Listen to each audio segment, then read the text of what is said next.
Good evening, everyone. Welcome. It's a pleasure to be here with all of you.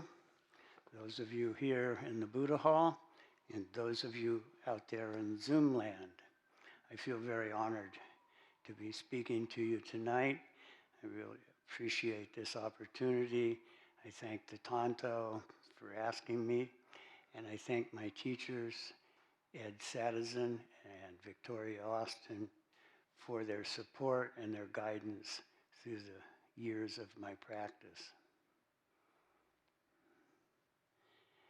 So I want to talk about tonight the 4 methods of Bodhisattva guidance, which Dogen wrote. Dogen being our Soto Zen founder, he wrote these 4 methods in approximately 1243, and they're known as the Shisho Bo, and are part of the Shobogenzo, or the treasury of the true Dharma Eye.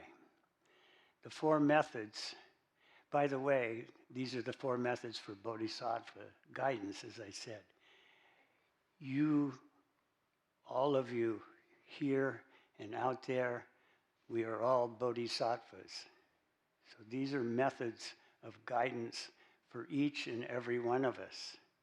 These are tools to help us grow, help others, support ourselves, and embellish and flourish in our practice. So Dogen actually originally wrote these for lay people, and then later wrote a slightly different version for the monastic monks. The 4 methods are giving, generosity, one of the paramitas actually, kind speech, beneficial action, and identity action. Now all 4 of these interrelate, and really I don't think we can practice one without the others. So it actually makes for 16 methods of guidance, if you will. And they support one another, they embellish one another, they teach one another. So they're interrelated, but tonight I'd like to focus on the 3rd one, or beneficial action. But before I begin, I'd like to read you this poem that I think is a very beautiful description, a poetic description of the 4 methods of beneficial action. And this poem was actually written by our central abbot, David Zimmerman. And it was written, I guess, about 3 years ago during the practice period when I served as his shuso, or head student. And I carry this poem with me each and every day as it's on the back of my rakusu. So it's very, very special, and it goes like this. Planting, cultivating, tending good seeds, harvesting the karma gardens, flowers, and fruits, offering nourishment, awakening beings, bringing forth the fragrance of the long river. So that's what we're doing when we practice these 4 methods. We're planting, cultivating, we're tending good seeds. We're harvesting the flowers and the fruits from the karmic garden. We're offering nourishment to others and to ourselves. And we're awakening beings. And we're bringing forth the fragrance of the long river. In other words, we're bringing forth bodhicitta. Planting, cultivating, tending good seeds, harvesting the karma gardens, flowers, and fruits. Offering nourishment, awakening beings, bringing forth the fragrance of the long river.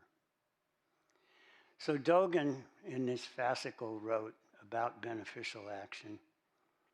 Beneficial action means to use skillful means to benefit all beings.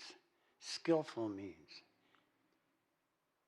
Interesting. What are skillful means? But he says we use skillful means to benefit all beings without discriminating among them. So there's 4 parts to this.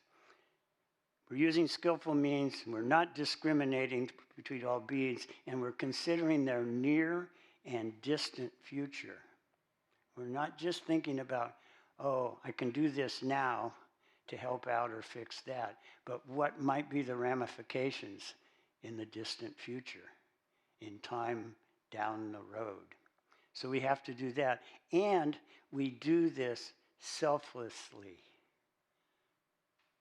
We don't do it, we're going to get good points or good karma or good merit or a pat on the back or somebody's going to bless us or, or thank us. We do it selflessly.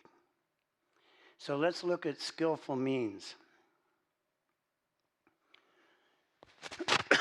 Excuse me. So with skillful means, you must carefully observe the person you are trying to help. And you don't want to be codependent or enabling to this person. You're not there to fix somebody else. You're to help heal them if indeed that's what they need. And there's a big difference between fixing and healing. And once you've determined this, then you choose the most appropriate and the most effective actions for helping this person, for healing this person, for the situation. And I know personally, I can get too caught up in, oh, I see that person over there needs this or that, and I'm going to get right over there and I'm going to help them out, I tend to charge right in. No, it takes some patience sometimes. And we stop and we consider what we're doing. And sometimes, as an example, there may be somebody that is limping along or something, and you think, oh, I'm going to go carry them to their thing. That might be the last thing that they need. They, in fact, might really need to be working with limping along and learning to walk again or deal with something. So our goal is to get through to them and help relieve their suffering. And we need to communicate sometimes differently depending on who you're interacting with. Everyone is not helped, does not receive beneficial action in the same exact way. So the skillful means calls for assessing the situation, not just charging ahead, and deciding, does this person really need some help or not? Skillful means requires compassion, understanding, patience, adaptation, creativity, and moreover, and most of all, a willingness on our part to learn. A willingness to learn and grow and become selfless with this other person. This approach can and often does, I know with me personally, runs counter to my established ways of interacting. I can get too carried away, go too fast, as I said, charge ahead, be certain I know what you need, and I'm going to give you that whether you want it or not. So we have to be careful because it does go sometimes contrary to our established ways of interacting, so it requires intention. And most of all, it requires practice. It's an interesting concept, an interesting idea that to provide beneficial action, we need to practice it. Well, indeed we do. We need to know when to offer it, how to offer it, who to offer it to, how to offer it, all of those different things. And we must not discriminate. We must offer it at our best to all classes of sentient beings. This is the second aspect that Dogen spoke about in beneficial action. So there are those we love and esteem, and that's pretty easy to offer them beneficial action, because you really care about them, and you want them to be happy, and you want them to be well. And sometimes you want them to be happy and well because that makes you happy and well, and that brings forth a question about doing it selflessly, but we'll get to that. So people we love or esteem, but those we don't, people we think are worth trying to help, and those that are beyond saving. And how often do we make those judgments? Oh, that person, that's sad, but they're not worth it. They're too far gone, or whatever we determine. They're not important. Or that person over there, it's too late. I can't offer them any help, any healing. They're over the hill. They're too much into that. They've done that for too long. That particularly comes up in the area of 12-step work. Sometimes one can think, oh, that person's been an addict or an alcoholic too long and there's no hope for them. I can attest that's not true. I can attest to that personally. So people with money, status, intelligence, education, and those without, we should help those too. People who are like us, we tend to think like us in race, culture, birthplace, sexual orientation. But those who aren't like us, who are foreign to us, there are people who are happy to accept our help. But there are also people who will greet our efforts with defensiveness, disrespect, and even aggression, all with our offer of beneficial action. So we're not there to judge that, We're not there to force it upon them. We're not there to be codependent and enabling in those situations. So with beneficial action, remember also, it says all sentient beings. And as Victoria Austin is fond of saying, it says all beings, not all beings minus one. You are a sentient being. You are one of the all beings also. So don't forget to offer beneficial action unto yourself. Don't forget to use those skillful means when you are helping, when you are healing yourself. So benefit in the distant and near future. This is the third part of Dogen's tools for beneficial action. So our immediate compassion and response is important. We get, okay, but we can't ignore the consequences of our actions. Sometimes we think, okay, I'm going to do this, I'm going to do that, I'm going to help out. But the long term may not be of benefit.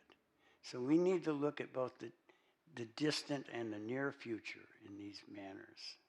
I'll give you an example of this a little bit later.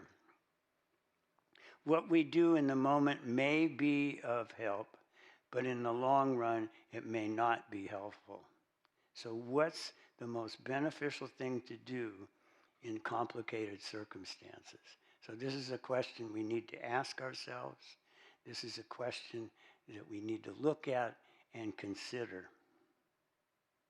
And in doing this, we come to the fourth part of beneficial action, as Dogen talks about, and the act of oneness. And Dogen said in this fascicle, foolish people think that if they help others first, their own benefit will be lost. But this is not so. Beneficial action is an act of oneness benefiting self and others. Now, I know what kind of comes up for me is, oh, I'm going to take care of that problem over there, or I'm going to help that person over there, but I don't really have time, or I might decide I don't think they're worthy of it, or it's not worth it, or it's more important that I take care of something else. This brings up my stinginess. This brings up my avaricious nature.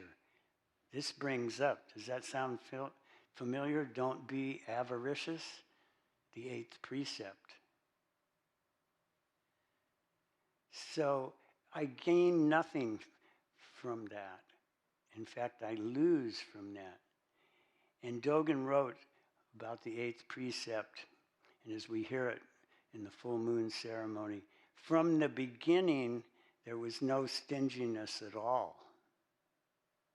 So in the beginning, back to our Buddha nature, our bodhicitta, our original mind, there was no stinginess at all. This is something that, I'll speak for myself, I've acquired. Perhaps some of it came from ancestral, some of it might have come from generational karma, but a lot of it's come from my own doings and my own thinking and my own ideas that I don't have time, I don't want to, I shouldn't have to, that's not worth it for me, that's below me, I'm not, etc., etc. So when thinking of oneness of all, be careful of becoming avaricious, or be careful of becoming stingy and concerned for self over others. With all beings, there's no clear boundary. Where my benefit ends, yours begins. Giver, gift, and receiver are all one.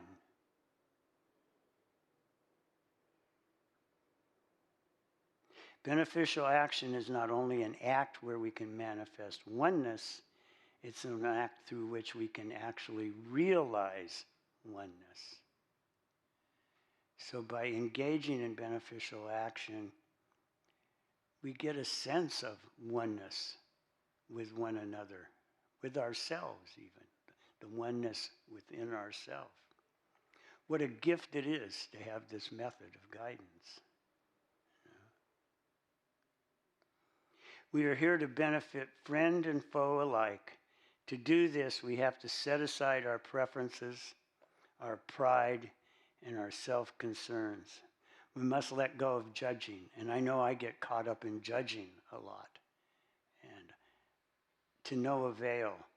It's interesting in the Xing Xing Ming, or Trust in Mind, there's a line that goes, the burdensome practice of judging brings annoyance and weariness. What benefit can be derived from distinctions and separations? And I think annoyance and weariness is the least of what judgment brings about. Then we can get bitter, we can go off into our shell, and we deny our oneness with one another. We deny our oneness with ourselves. We, in fact, all are one. When we have a sense of separation between ourselves and others, the one who is helping and the one being helped, we invite trouble. We can become proud of our virtue, reputation, or we can even create a martyr complex. And that's a miserable place to be. We can become stingy and avaricious. So remember that it does say all beings, and this includes oneself. We must learn how to also ask for help. And it's very important that we learn how to accept beneficial action from others.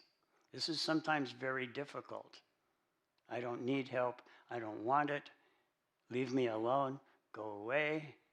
No, forget that. That doesn't matter. To accept beneficial action from another is a beneficial act in and of itself. Sometimes it's interesting if we make an amends to somebody else for some action that we did or something, we're not really concerned with their response. But it's interesting to note how some people can accept an amend and some people cannot.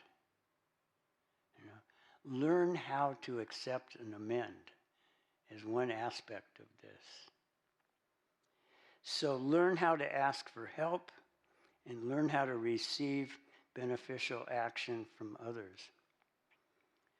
So recently, and interestingly, in my life, a situation occurred that I'd like to describe where I attempted to offer beneficial action in what I thought. So I met a friend that I've known for a long time, not extremely well, but we've shared with one another and talked about a variety of things over the years. And I hadn't seen this person for a while. And so we spent some time together and we were talking. And it turns out this person has a very serious medical condition. And I felt immediately sorry for them.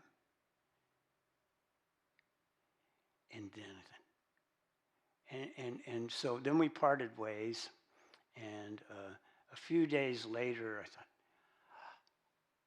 I know. I should put their name on the well-being list. For those of you that may not know, every Tuesday morning here in this room at service time, there's a well-being ceremony, and the names of people who may be ill or need some assistance in some way or another are read. So I thought, perfect, I'll put this person's name on the well-being list. This was not skillful means, this thought, because I just thought, oh, that's great. I mean, they need it, but I'm going to do it, and that'll make me a good person. But fortunately, I stopped, and I thought, well, maybe I should ask them first, if they want to be on this well-being list. But I couldn't let it go there. I didn't know how to get a hold of this person. So I thought, well, I don't know how to reach them, I don't know their phone number or their email or what have you. Oh, I'll just go do it anyway. And then there's something arose in me. This is why we need to practice skillful means. Something arose in me. I know I can ask this third party for their contact information. So I sent an email to this third party, and I said, could you send me the contact information for our mutual friend, or could you just forward because I would like to put them on the well-being list, or could you forward them my email, and they could respond. So I didn't hear anything, and a couple well-being ceremonies went by. In other words, a couple weeks went by, and I didn't hear anything. I said, well, I better get them on this well-being list, Time's running out. I mean, I didn't think they were going to die in 2 weeks, but, I got to hurry up and do this. And then I got an email back from the third party with this person's contact information. So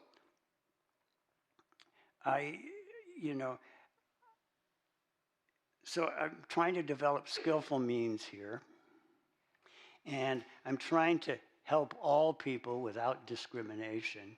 So meaning this friend with the medical situation, and meaning the third party who I needed to get the information from, and including myself. So I sent an email to my friend, and I said, we have a well-being ceremony. This is someone that's familiar with Buddhist practice, familiar with Zen practice, but probably didn't know about the well-being ceremony. So I said, would you like to have your name included on the Tuesday morning well-being ceremony? And I wanted the answer to come back, yes. But guess what? We got to take care of the near and the distant future. Because the person wrote back and said, no, thank you very much for offering, but I prefer not to have my name on the list. And this person had a very good reason for it, not that they were, they appreciated the thought and the idea, but they wanted to protect their anonymity from the more public, So I could appreciate that, but I didn't think of that. This person has a professional life, and it wouldn't be good if that information that they were very ill was somehow their clients heard about this. So I never thought about that. I never thought about the near and the distant future. So see how complex it can become to offer beneficial action? See how much we have to have patience, how much we have to have compassion, and how much we have to stop and listen, and how we have to engage with others, and how we have to do this selflessly. In other words, I was really caught up in the act back at the beginning and pretty much all the way through that, this will make me a hero of some sort, in my own mind. And certainly I don't need that, but nonetheless, that kind of came through to me. So what ended up happening was I got the initial idea. I had the strong urge and lack of patience. I just wanted to do it. I was able to step back. I was able to ask somebody else to help me get in touch. I did get in touch, and I got the answer that it was not appropriate to put the person's name on it. And so all that self that I'd built up kind of melted away, but not entirely, because I still feel kind of good. And it's not terribly bad to feel good about a beneficial nature, because I had a wonderful suggestion from a teacher that I could do a little private well-being ceremony. Lo and behold, what a concept, It doesn't need to be public, but now I've made it all public, so you can applaud, but don't, please.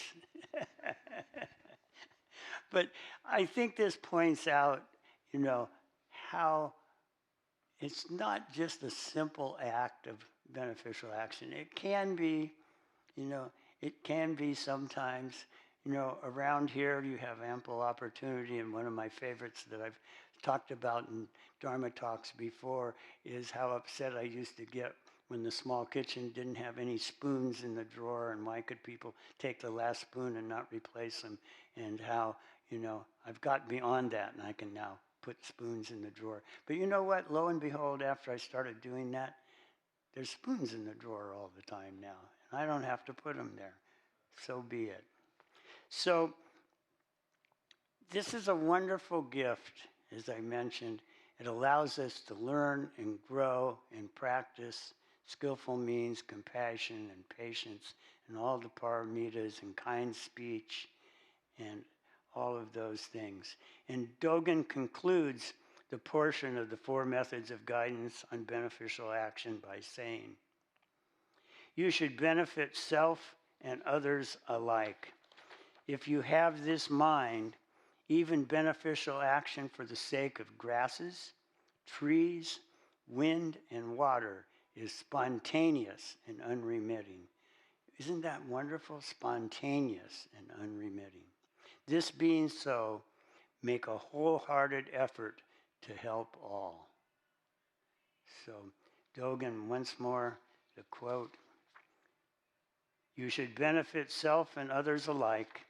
If you have this mind, even beneficial action for the sake of grasses, trees, wind, and water is spontaneous and unremitting." This being so, make a wholehearted effort to help all. Thank you very much.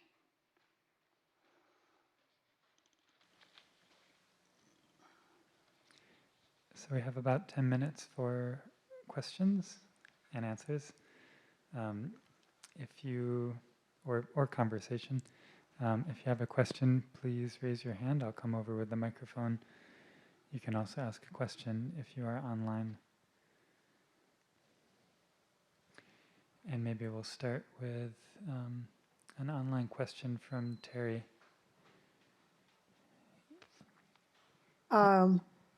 Thank you so much, Roger. Wow, this is exactly where what I need to be thinking about.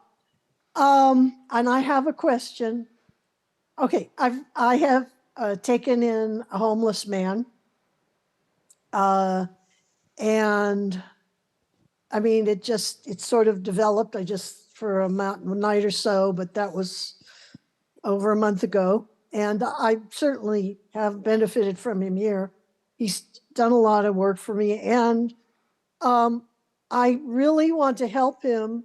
He's lost all his identification and doesn't have any resources at the moment. I want to help him get his identification all set up, which perhaps is rather complicated, but anyhow. And then I want him, I'm pretty sure, to leave. Once I help him with this, then he can have his food stamps and access his bank account and all this stuff. And I am not telling him that I probably want him to leave after he has these things set up, because I think it might be very tormenting to him. He would just as soon stay here for the rest of his life. I mean, it's in some ways always a very good situation for him living here. But it's not in always a good situation for me to have him stay here. And I'm wondering, it seems not right speech for me to tell him, yes, you have this sword hanging over you in the future. Once you have these things in place, I'm kicking you out. But then it seems manipulative for me to have this agenda and not tell him. So I am really on the horns of a dilemma. Can you help me look at it in a way that will... Here I am trying to be beneficial, but not really knowing exactly how to do it. Thanks, Terry. It was nice to see you the other day, by the way. Yeah. It's been a while. Yeah. I would say two things about that. First, not about his leaving or not, but I think it would be important to have this person participate in the act of getting his own ID and Oh yeah, he is. Yeah, I mean, don't just do that for him. No, right. Okay, good. Secondly, I would suggest that you let it be known that there's some term to this relationship, or not the relationship necessarily, but to the time that he can spend in your home. I think letting that be known is a good way to go, rather than just, as you say, all of a sudden drop a sword or something. So, I mean, you don't have to threaten him with it, obviously, but you say, let's us work together and get your IDs together so that you can get the necessary aid that is available to you, and food stamps, etc. And then upon the completion of that, I think it would be in your best interest to find a place for you to live other than here. I think you can do it gently, and I think you can do it with compassion. Mm-hmm. And I think it's important that he might know that. I don't think it is in his best interest, though, for him to find another place. I mean, it's in his best interest to stay here for the rest of his life. Maybe yes, maybe no. Mm-hmm.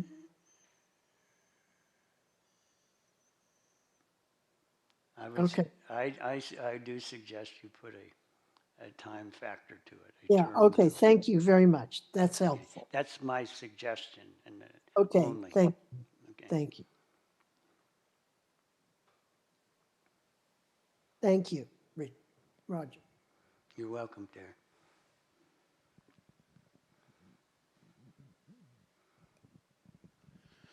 Thank you, Roger. You spoke about codependence and compassion, and I think that there's a big confusion between the two for a lot of us involved in Buddhism. And specifically, how do you differentiate between the two? Not well.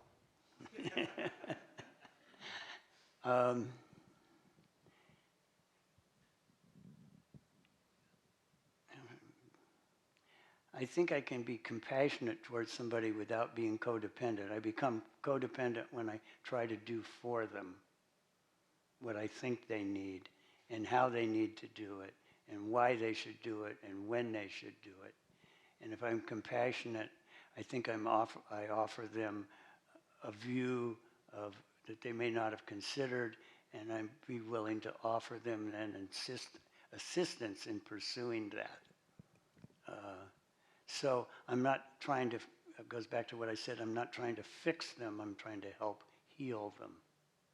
And that doesn't necessarily give a clear distinction between the two, but I think it's the start of that. Okay. Pass. Thanks.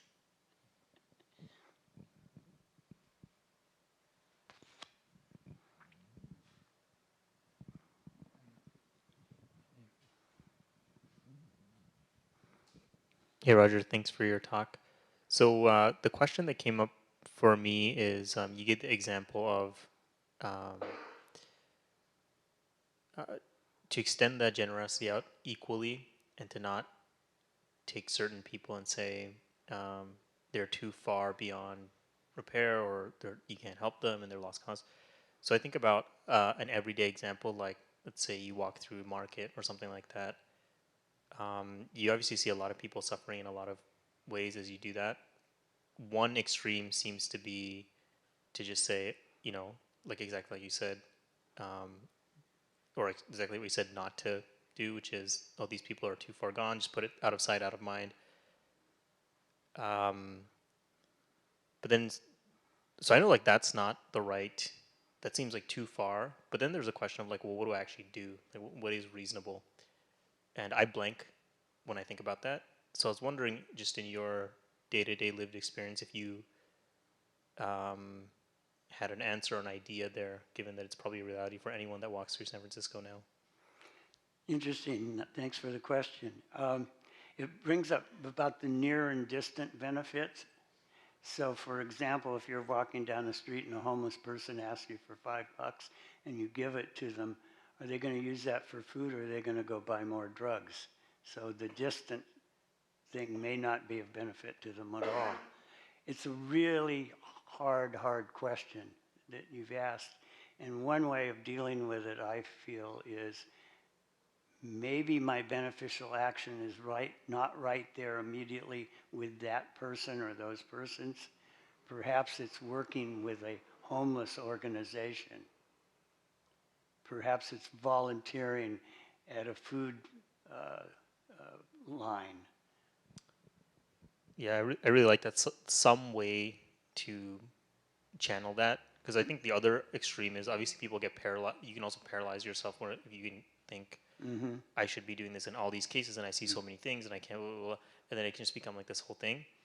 But I think, I think that sparks some insight for me, where it's like, even if this thought is coming up for me, it probably gives me a sense that I should do a little bit more, and I should explore that a little bit. But in what way is very flexible. And that's something I hadn't fully registered, so thank you. Yeah, I mean, that brings forth the creativity part of beneficial action. Thank you, Roger. Thank you. think we have time for one more question.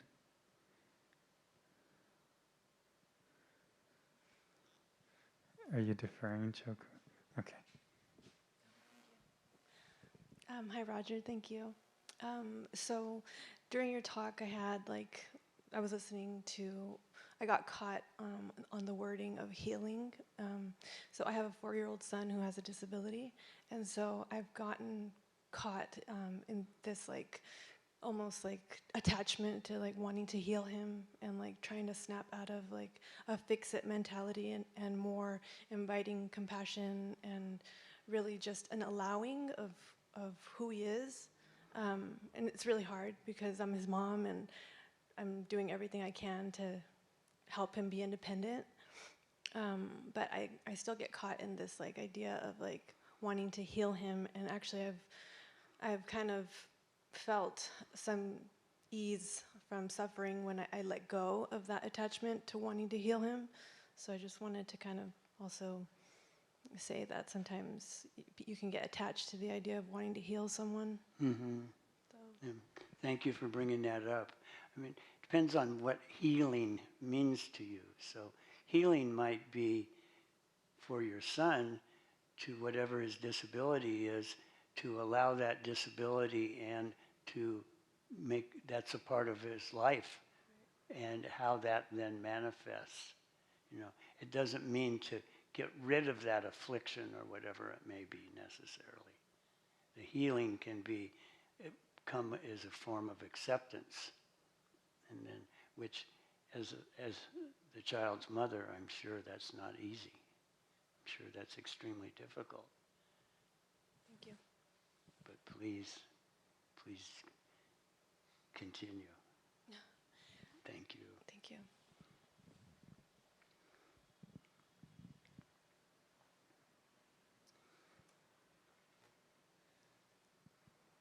Any final words before we close out with the chant? I think the chant's going to say it all.